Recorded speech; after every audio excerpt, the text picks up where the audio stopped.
Corps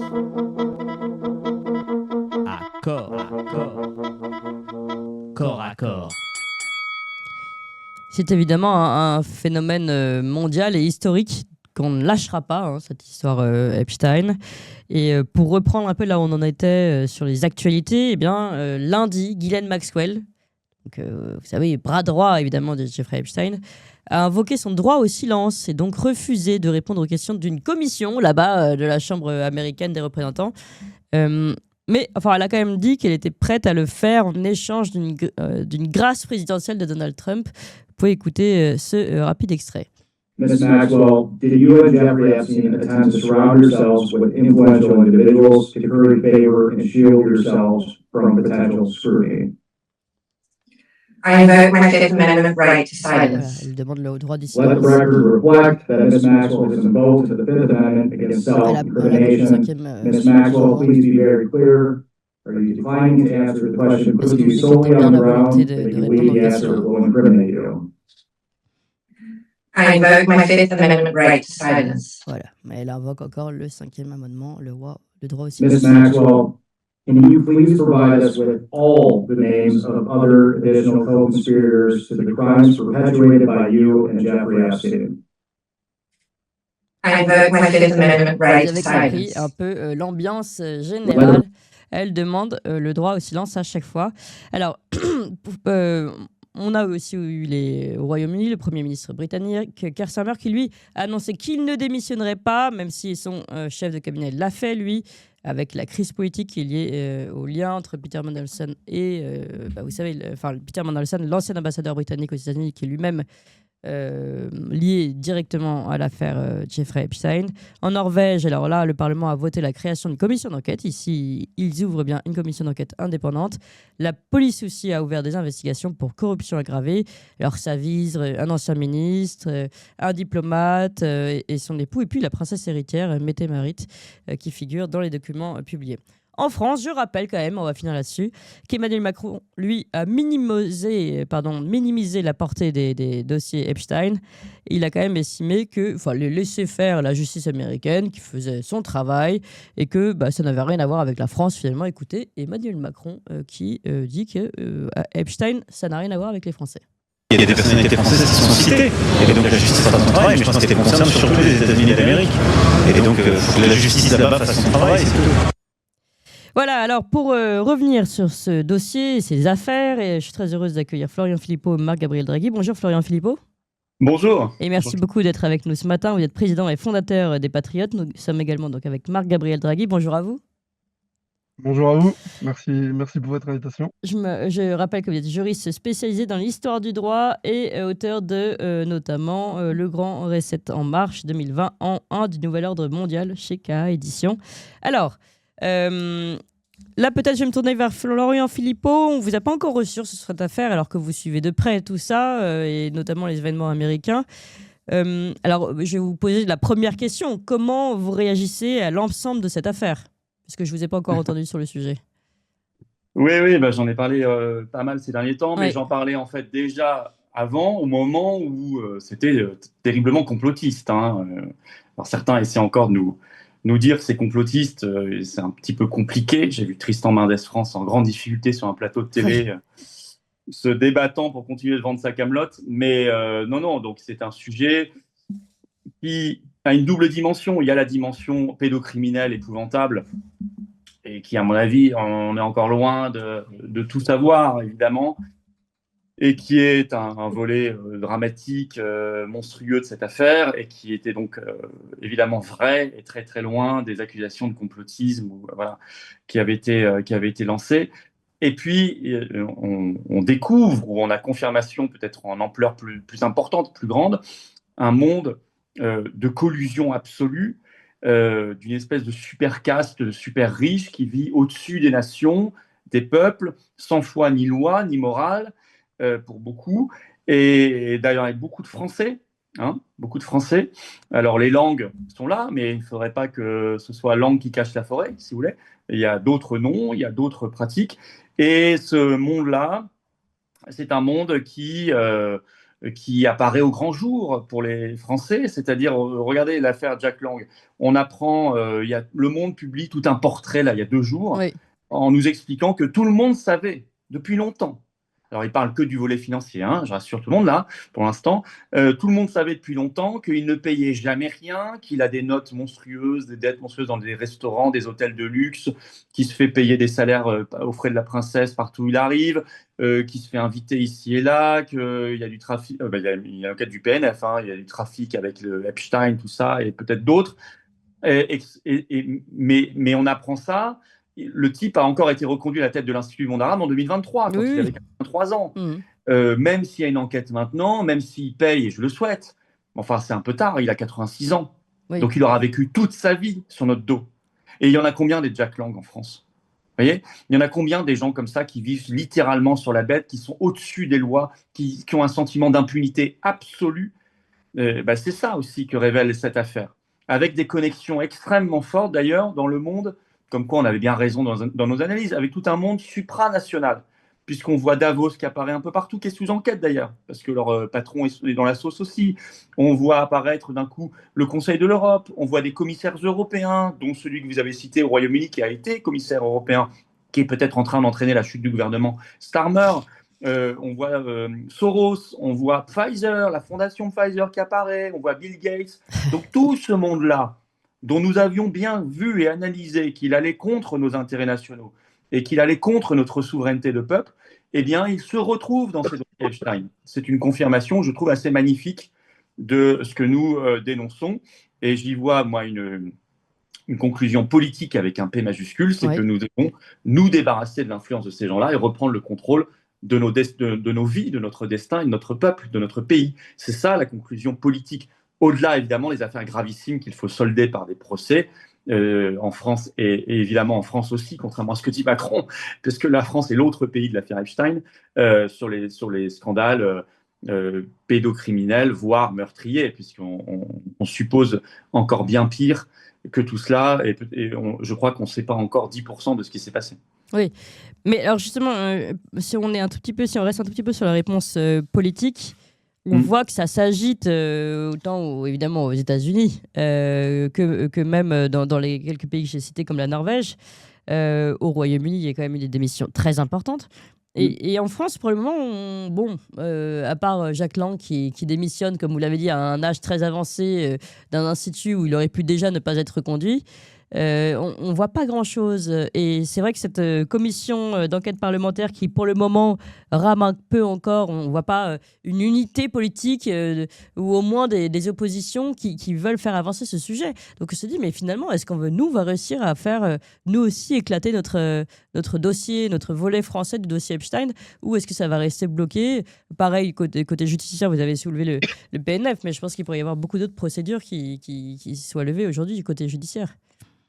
Si vous voulez, il y a une force d'inertie terrible, évidemment, parce que nous sommes un pays particulièrement concerné. Je pense que c'est en fait pour ça. C'est parce qu'ils savent que ça va secouer très fort. Parce que nous sommes l'autre pays, le 22 avenue Foch, Epstein qui passait un temps considérable de sa vie à Paris, qui est la ville largement la plus citée dans les dossiers Epstein, la ville étrangère, la France aussi, comme pays. Alors, ça bouge un petit peu, puisqu'il y a eu un signalement hier, article 40, par Barrault, contre un fonctionnaire du Quai d'Orsay. Mais en fait, il avait été couvert depuis 13 ans, cet homme, parce qu'il y avait eu un signalement du FBI contre ce diplomate français pour consultation de fichiers pédopornographiques quand il était en mission à l'ONU à New York, et que le Quai d'Orsay l'avait recasé. Il ne s'est rien passé. Oui, vous parlez du diplomate Fabrice, alors je ne sais pas comment on prononce. Aidan ou Aidan, oui. Oui, qui par ailleurs ensuite est devenu lobbyiste pour Ariane de Rothschild, qui apparaît aussi, et le Quai d'Orsay a validé tout ça, est d'un délire absolu, qu'aujourd'hui bosse à un poste à responsabilité à Engie, qui est une boîte dans laquelle l'État a des parts, tout ça est extrêmement malsain. Donc ils sont obligés de bouger un petit peu, mais Braun-Pivet a dit pas de commission d'enquête, Macron a dit c'est aux États-Unis, parce que ça nous concerne au premier chef. Alors nous avons même deux paravents qui sont mis en place en France, 2 écrans de fumée. Un, c'est complotiste, et ça c'est difficile maintenant ils essaient encore un peu, ils nous sortent les fact-checkers, les Pains, les Mendes France, et tout ça. Ils s'agitent un peu, mais c'est compliqué. Et 2, alors ça, par contre, c'est partout. C'est une affaire russe. Là, juste avant, je voyais sur les réseaux sociaux, BFM est en train de faire une émission sur ça en ce moment, hein, là, je crois, Ah oui. on en parle, en disant c'est un complot russe. Ce matin, je mettais France Info, la radio, c'est une affaire russe. Hier, tout un dossier dans Le Monde, c'est une affaire russe. Il n'y a qu'en France qu'on parle comme ça. Hein. Ça n'a aucun sens, c'est absurde. Hein. Oui, Il y a même des mails qui montrent qu'Epstein demandait à un ami comment faire pour avoir un visa pour aller en Russie. Donc pour un agent russe, c'est pas terrible, Oui. si vous voulez. Mais ils vont tirer jusqu'au bout. Parce que si on commence à donner un coup de pied dans le landerneau français, on va tomber sur des choses et on va faire comprendre au peuple français qu'il est pris pour un âne depuis bien et bien longtemps, qu'il y a une petite caste qui s'engraisse sur son dos et qui profite de tout depuis longtemps. Mais là, bon... Et sur l'opposition politique et la commission d'enquête, je l'ai déjà dit tout à l'heure, le LFI a fait cette demande, hein, donc, oui. Mais on sent pas... Enfin là, on devrait avoir une unité de tous les partis politiques pour dire on veut la vérité sur ces scandales. Vous avez vu une réaction de Jordan Bardella sur l'affaire Epstein? Vous avez vu une réaction de Marine Le Pen? Non, justement, je me demandais. Ah non, je ne l'ai pas vu. Rien. Et on ne pousse pas la commission d'enquête. Alors évidemment, parce qu'il y a des dossiers dans lesquels Bannon parle du financement avec Epstein du RN. Oui. Donc on comprend qu'en 2018, on comprend qu'ils n'aient pas très envie. Et puis on apprend... Alors, je crois que ça a été confirmé, mais Olivier Collomb, qui était conseiller de Sarkozy, on apprend qu'il est en ce moment conseiller Afrique du RN. Oui. Or, c'est un des plus concernés, hein, il apparaît énormément. Donc, évidemment, ils sont un peu dans la sauce aussi. Donc on ne bouge pas. Enfin, eux, vous me direz, c'est normal, hein, le RN ne bouge plus sur grand-chose aujourd'hui. ça laisse passer Richard Ferrand, ça ne vote pas la destitution. Donc, évidemment, il ne bouge pas. Donc, mais ça a un impact très important parce que c'est le premier parti de France aujourd'hui et c'est le premier groupe parlementaire de France. Donc, évidemment que ça détermine tout. C'est la raison principale aujourd'hui pour laquelle ça ne se produit pas. C'est parce que le RN n'est pas là. Merci Florian Philippot. Alors, Marc-Gabriel Draghi, peut-être moins politique, plus factuel. Est-ce que vous avez pu continuer de déchiffrer, décrypter depuis la dernière fois qu'on s'est vu sur cette affaire? Est-ce que vous avez du nouveau dans ce que vous avez pu lire et découvrir? Alors tout d'abord, j'abonde avec l'analyse politique de Florian Philippot. Factuellement, ce que je voulais répondre à Emmanuel Macron, pas moi personnellement, mais dans les faits, la France est totalement concernée par l'affaire Epstein. Les occurrences c'est-à-dire le mot France cité dans les documents qui ne concernent que 10% des dossiers Epstein, c'est 14 497 avec le mot France, c'est-à-dire avec le lien, avec un échange qu'Epstein aurait eu ou des contacts avec la France, c'est 15 000 occurrences. Et le mot Paris revient 67 000 fois. Voilà, donc ça, c'est pour vous donner un ordre d'idée sur le rôle que la France peut jouer dans cette affaire. Et aussi, on a eu pendant cette semaine une cartographie des vols d'Epstein vers l'Europe et on s'aperçoit que la France est l'élément central, le plateau vers lequel sont redirigés d'autres voyages vers Marrakech, le sud de la France, les Alpes suisses ou françaises, l'Angleterre, etc. Donc déjà, la France est vraiment mise sous pression depuis une dizaine de jours. Et la sortie d'Emmanuel Macron vise à, on va dire, endiguer ou limiter l'incendie pour le circonscrire aux États-Unis. Mais malheureusement, je pense que ça ne va pas tenir. Alors, vous l'avez dit, Florian Philippot l'a dit, Jean-Noël Barrot a été peut-être contraint de saisir la justice sur le cas de Fabrice Haïdan, mais en réalité, on voit qu'il y avait une complicité en tout cas tacite du ministère des Affaires étrangères du Quai d'Orsay, puisque nous sommes sur des révélations qui datent de 2012-2013, donc on est sur des périodes qui sont quand même très très anciennes. Et sur l'affaire en elle-même, il y a eu un frein qui a été mis par le ministère de la Justice, notamment pour maintenir des noms caviardés dans les documents. Les deux représentants qui jouent un rôle moteur, donc Thomas Massie, député du Kentucky, et Ro Khanna, le démocrate, ont, entre guillemets, mis en scène la possibilité de divulguer des noms à l'oral, puisqu'ils ont consulté eux-mêmes certains documents à l'intérieur du ministère de la Justice. Il y a maintenant des noms qui ont été officialisés. On en parlait ensemble la semaine dernière. On avait parlé de Leslie Wexner. Donc maintenant, c'est officiel. Leslie Wexner, qui est un milliardaire américain, notamment PDG de Abercrombie & Fitch et de Victoria's Secret, donc l'industrie du luxe et de l'habillement, est mentionné dans les dossiers Epstein, donc faisant partie du méga groupe, est mentionné dans les dossiers Epstein en tant que co-conspirateur.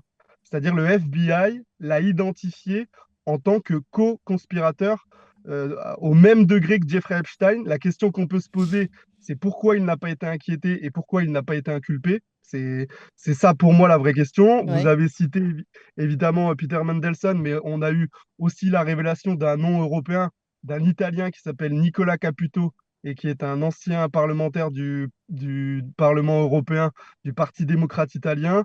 Il y a eu aussi le sultan Ahmed bin Suleiman, qui est un PDG de DP Group qui tient une grande partie des ports et de la logistique au Moyen-Orient et notamment dans les Émirats arabes unis.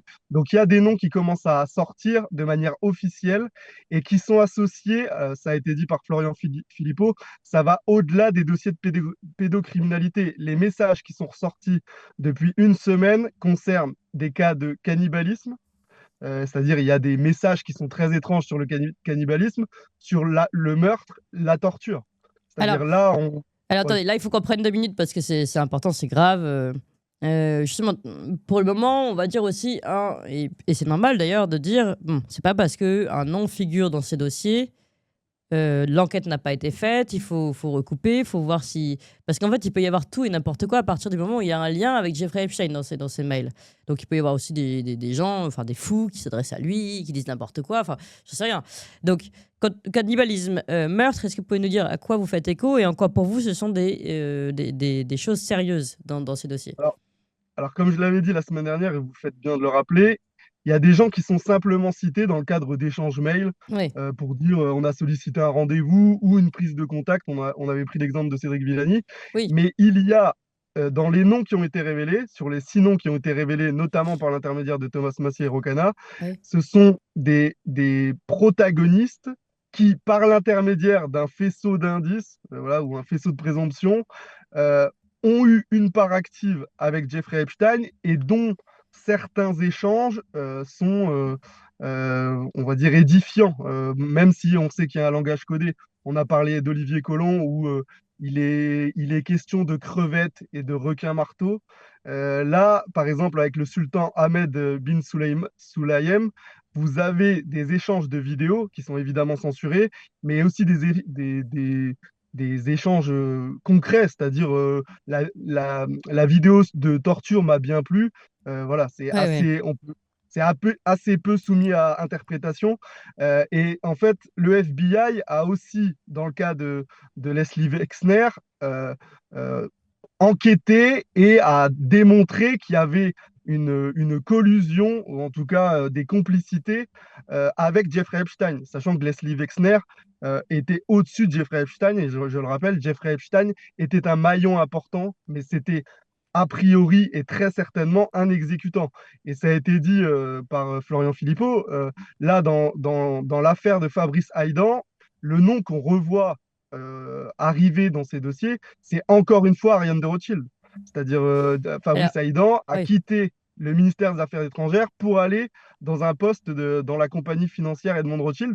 Donc là, il y a une occurrence de nom qui revient très très souvent avec des échanges directs avec Jeffrey Epstein, ce qui devrait au minimum susciter des saisies de justice comme l'a fait Jean-Noël Barrot, mais surtout des enquêtes et que des gens soient entendus dans le cadre d'enquêtes judiciaires, puisqu'il y a potentiellement des accusations qui sont très graves et qui vont au-delà voilà, des faits que j'ai évoqués, mais aussi de la complicité financière.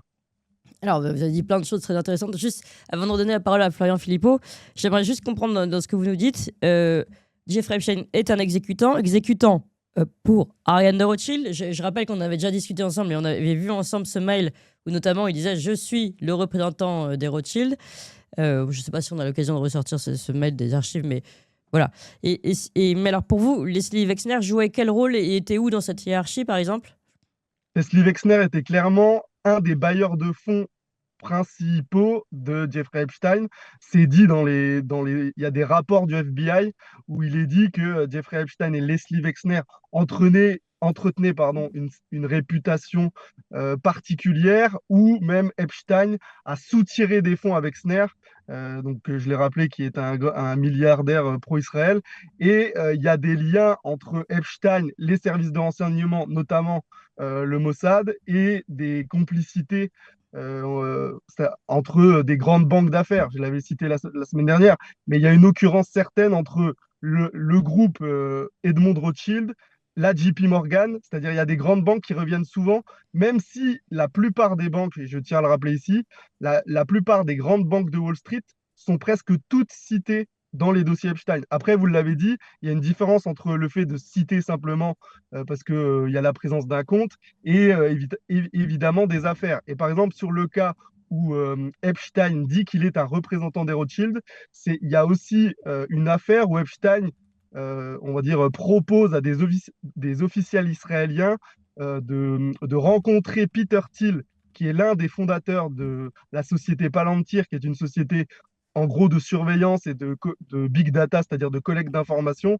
pour permettre la surveillance généralisée d'une partie de la population, qui a joué un rôle dans le conflit, dans ce qui s'est passé à Gaza. Donc on voit qu'on peut recouper certains éléments, et Epstein était réellement un exécutant, puisqu'il se proposait, il se proposait en tant que salarié, entre guillemets, en tout cas de représentant de certaines firmes et certaines agences de renseignement, Ouais. et il était rétribué. Je rappelle que, on l'a dit la semaine dernière, Ouais. la firme Edmond Rothschild a versé 25 millions à Jeffrey Epstein pour de l'analyse de risque. Alors, Florian Philippot, quand on a tous ces éléments qui commencent à se préciser, et encore une fois, on voit qu'il y a des noms et des branches françaises, le groupe Edmond Rothschild, Ariane de Rothschild, on se demande aussi là s'il n'y a pas encore d'autres éléments à creuser que ceux qu'on a déjà évoqués concernant la France. Qu'il y ait encore des éléments à creuser, ça me paraît évident. Effectivement, seuls 10% des dossiers ont été versés pour l'instant. Donc, comme l'a dit, je crois, Philippe de Villiers l'autre jour sur CNews, des gens tremblent. Les gens tremblent. Il connaît des noms qui tremblent.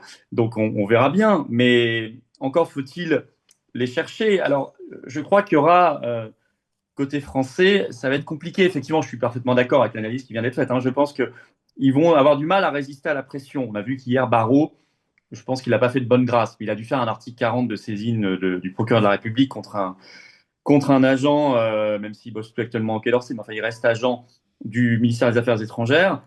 Mais je pense que la justice française, qui avait lancé une première enquête, il y a eu une première enquête en 2019 sur l'affaire Jean-Luc Brunel, mais elle a fait pchit parce que, comme beaucoup d'autres, Jean-Luc Brunel, il s'est donné la mort en prison dans cette affaire. Ça arrive couramment. Donc elle s'est éteinte, cette affaire. Comme beaucoup d'affaires, vous savez que depuis 2019, il y a une enquête du PNF, nous dit-on, sur l'affaire Alstom, sur le pacte de corruption. Je ne sais pas si vous êtes au courant, mais ça fait 7 ans. Je ne sais pas du tout où ça en est. Je pense qu'il n'y a pas un acte d'instruction, mais comme beaucoup d'affaires. Donc je pense que c'est ce qui va se passer. On va vouloir. Mais le problème, c'est que ce n'est pas une affaire c'est souvent être une affaire uniquement que française. Donc, comment la justice française, comment les politiques français vont pouvoir résister à la pression qui va être énorme du côté américain? Parce qu'elle va être énorme, et pas que américain, puisqu'on voit que ça bouge beaucoup plus dans d'autres pays. Vous les avez cités, en Norvège, au Royaume-Uni et quelques autres. Et à un moment, les faits vont s'imposer. C'est-à-dire que ça va être extrêmement compliqué de continuer à dire en France qu'il ne se passe pas grand-chose, si ce n'est rien, que c'est un coup des Russes et que c'est agité par les méchants complotistes. Donc, il ne faut pas du tout lâcher l'affaire. Alors moi, je connecte ça à un autre dossier. Et je pense qu'il faut les connecter. C'est en ce moment que Macron est en train de déployer les instruments de censure contre les médias indépendants et les réseaux sociaux. C'est évidemment le même sujet.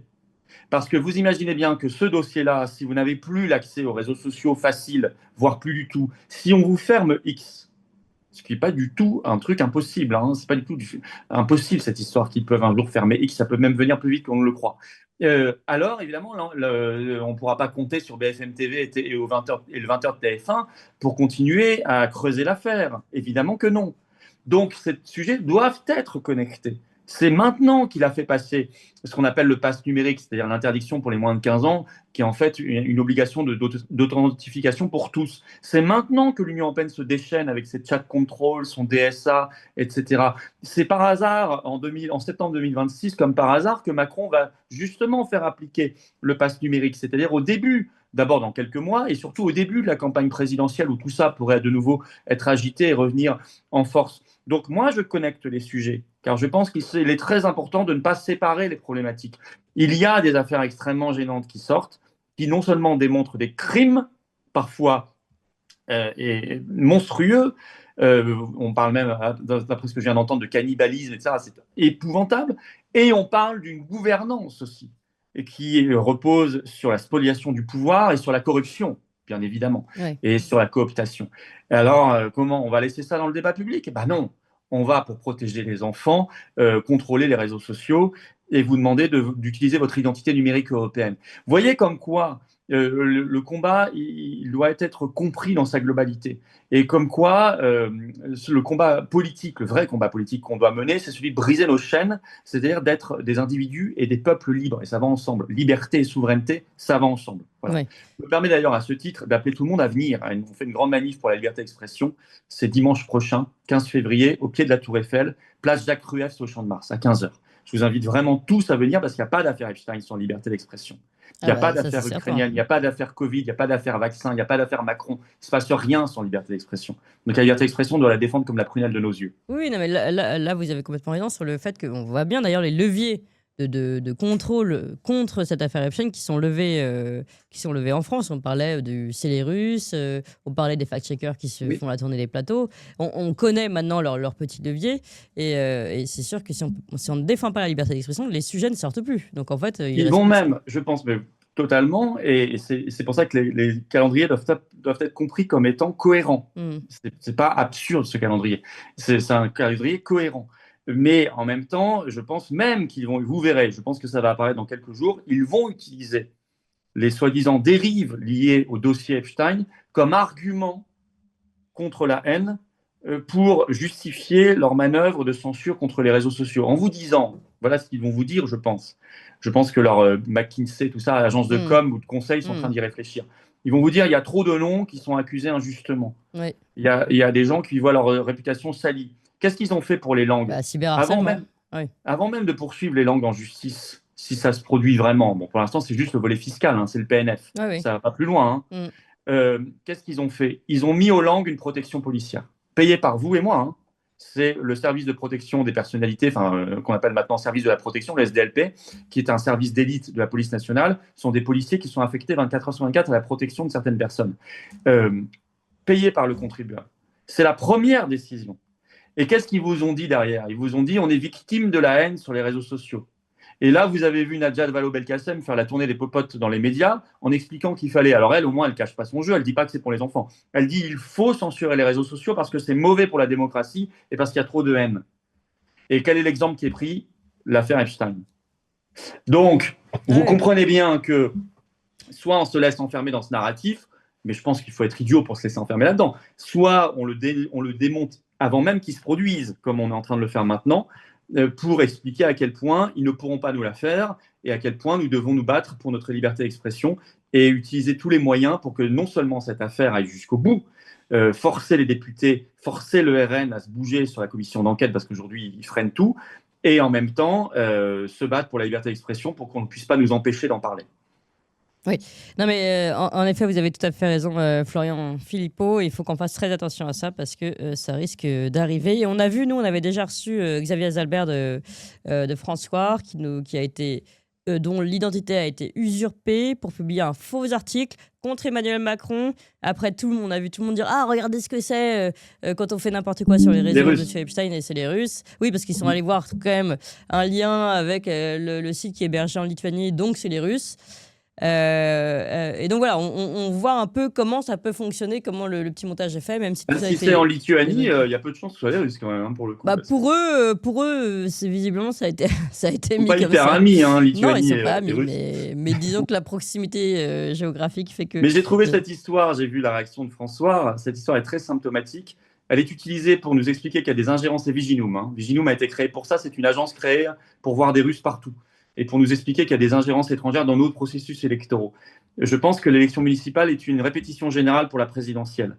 Ils sont en train de tester les alertes ingérences, et notamment cette histoire de François, en nous disant, voilà, dans le cas de l'affaire Epstein, il y a déjà une ingérence russe contre Macron, etc. Je pense que c'est un cas d'école. Je pense que les Russes n'ont rien à voir là-dedans. Je n'ai pas de preuves non plus, mais quelque chose me fait dire que c'est une combine, c'est une manip. Grossière, oui. et justement utiliser François, vous voyez, je trouve que c'est trop gros, c'est grossier. Alors si vous me dites, je ne savais pas qu'en plus ils ont découvert des collections en Lituanie, bon, la Lituanie et la Russie, c'est pas les meilleurs amis du monde, hein, donc si on trouve des choses en Lituanie, a priori, c'est pas forcément les Russes. Bon. Marc-Gabriel Draghi, je voudrais revenir, je ne sais pas si vous voulez d'abord réagir à tout ce qu'on vient de dire, mais je voudrais quand même que vous reveniez sur les révélations autour du cannibalisme et du meurtre et quels éléments sont des éléments de preuve là-dessus.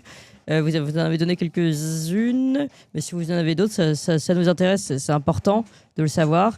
Et autour de qui ça tourne? Alors, qu'on soit clair, il n'y a aucune preuve matérielle. Il y a des échanges qui parlent de cannibalisme, même qui décrivent. Il y a en fait un système de code pour parler, par exemple, des jeunes filles. Les acteurs, on a cité Olivier Colomb. Olivier Colomb parle avec Jeffrey Epstein de crevettes. Et Jeffrey Epstein explique que c'est comme les crevettes, on retire la tête et on garde les corps, etc. En fait, ce qu'il faut expliquer, c'est comme l'a dit Florian Philippot, déjà il faut en parler et il faut se mobiliser de manière importante pour atteindre une masse critique et pour faire en sorte, et je pense que c'est en train d'arriver, je ne veux pas être trop optimiste, mais je pense que on le voit avec Emmanuel Macron, vous l'avez dit, il a dit que c'était il a circonscrit l'affaire aux États-Unis et après il a dit oui, et surtout ça alimente le complotisme. Donc oui, en effet, il y a un agenda mondial de censure derrière, parce que rappelons-le, depuis la proposition de loi adoptée de Laure Miller, il y a eu aussi la réaction de l'Allemagne, de l'Espagne et des annonces qui vont dans le sens d'une censure généralisée des réseaux sociaux dans l'Union européenne.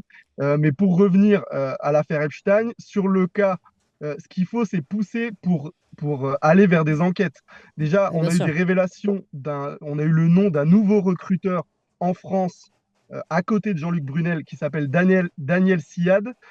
Hier, il y a eu les premières annonces autour d'une plainte pour viol, pour viol et trafic d'êtres humains contre Daniel Siad, qui était un recruteur officiel de mannequins pour Jeffrey Epstein. Il y a d'ailleurs une vidéo de démenti où Daniel Siad a démenti avoir fourni, on va dire, des esclaves sexuels à Jeffrey Epstein. Mais donc, c'est tout doucement en train de monter en puissance. Et aux États-Unis, beaucoup de groupes demandent d'inculper notamment les sinon et en particulier Leslie Wexner, qui ont été révélés cette semaine. Et même Pam Bondi, qui est le procureur général des États-Unis, a quand même fait cette sortie qui est pour moi assez exceptionnelle. Elle a dit, si on inculpe tout le monde dans les dossiers Epstein, le système judiciaire va s'effondrer.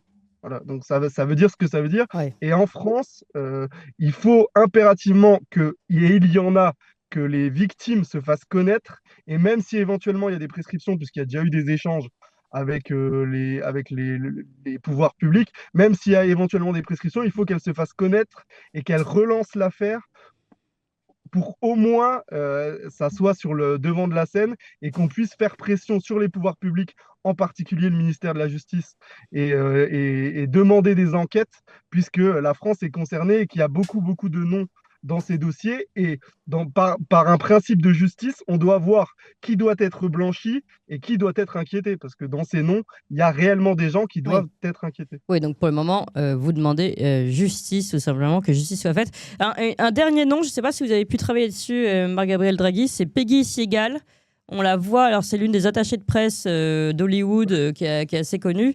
Et là, on voit un mail qu'elle envoie, elle, à cette adresse de Jeffrey Epstein en 2009, qui est intitulée Kenya. Et elle dit, voilà, je peux apporter, can bring a little baby back for you, or two, boys or girls, so Madonna. Voilà, je peux vous apporter un enfant, un bébé, ou deux, un garçon ou une fille, voilà, et c'est so Madonna. Voilà ce qu'elle dit. Donc, je ne sais pas si vous avez eu des retours là-dessus, si éventuellement vous avez un peu épluché ce dossier. Sur le Peggy Segal, il y a d'autres messages qui sont du même genre dans les échanges, mais c'est ce qui, on va dire, a été significatif dans la semaine passée, c'est qu'on a des messages qui ne laissent pas place à de l'interprétation avec des messages codés. Il y a réellement des échanges. Par exemple, Epstein se moque d'une petite fille qui priait dans son lit et qui était persuadée que Jésus l'avait sauvée. Et à la fin, elle dit oups. Et il y a plusieurs messages où on s'aperçoit qu'il parle de crimes d'enfants. Donc là, ça doit vraiment être investigué. Et ce qui est étrange, c'est que la personne à qui écrit Jeffrey Epstein est quasiment tout le temps masquée, c'est-à-dire caviardée, on ne voit pas son nom. Ouais. Donc là, c'est pour ça que là, aux États-Unis, il y a un grand mouvement qui demande au moins sur les échanges où il n'y a pas la place à l'interprétation, que les noms soient divulgués pour que des enquêtes puissent être permises, sachant qu'il y a beaucoup d'échanges qui datent de plus de 15 ans. Ouais. Donc, en tout cas, sur la semaine qui s'est déroulée, il y a eu beaucoup de messages très, très glauques qui devraient au minimum demander une enquête, et même en France, sur des éléments concernant des Français, à la fois sur le volet pédocriminel et éventuellement crime de sang, et à la fois sur le domaine de blanchiment d'argent. Et voilà, on devrait au moins avoir des gens qui soient entendus, et notamment Ariane de Rothschild. On a maintenant des éléments précis qui démontrent qu'une figure comme Ariane de Rothschild était très proche de Jeffrey Epstein. Donc la police française et les services de justice devraient peut-être au moins la convoquer pour l'auditionner. C'est à nous de mettre la pression, en tout cas au niveau français, pour qu'il y ait ces enquêtes, ces auditions, parce que sinon rien ne se fera. Merci encore à vous deux. Merci Florian Philippot. Je rappelle que vous êtes président et fondateur des Patriotes, et donc vous donnez rendez-vous. Vous pouvez redonner le rendez-vous exactement, Florian Philippot ?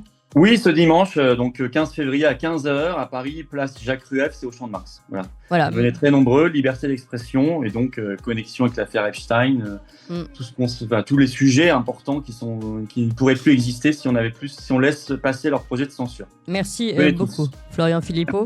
Et merci Marc-Gabriel Draghi, affaire à suivre et qu'on suivra également avec vous puisque vous suivez de très près ces dossiers. Et ce qui sort aux États-Unis, je rappelle que vous êtes notamment l'auteur de Le Grand Reset en marche 2020 en 1 du Nouvel Ordre Mondial, et puis un livre sur la monnaie pour asservir l'humanité, CBDC, une monnaie pour asservir l'humanité, toujours chez K Édition. Merci beaucoup.